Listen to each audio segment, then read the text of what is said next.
अस्सलामुअलैकुम वरहमतुल्लाहि वबरकातुहू। हमारे अबूज़र आयुर्वेदिक चैनल में आप सबका इस्तकबाल है। अगर किसी ने हमारे अबूज़र आयुर्वेदिक चैनल को अभी तक सब्सक्राइब नहीं किया तो सब्सक्राइब कर ले और बाजू में घंटी के बटन को दबा ले। मैं आपके सामने एक बहुत बेहतरीन नुस्खा लेकर आया हूँ जो हर किस्म की खांसी के लिए बहुत असरदार नुस्खा है और बहुत आसान नुस्खा है। बनाने के लिए आपको भी बहुत आसान है।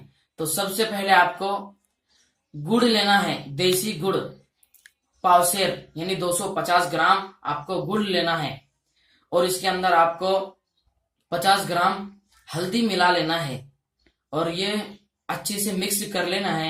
इसके बाद आपको इसकी छोटी छोटी गोलियां बना लेना है और गोलियां बनाने के बाद आपको इसका इस्तेमाल करने का तरीका बता रहा हूँ। सुबह में 2 इस्तेमाल करना है निहार पेट और शाम में 2 इस्तेमाल करना है।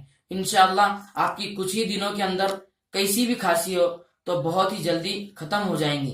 अगर किसी ने हमारे अबूज़र आयुर्वेदिक चैनल को अब तक सब्सक्राइब नहीं किया तो सब्सक्राइब कर ले, लाइक करें, कमेंट करें और घंटी के बटन को दबा लें।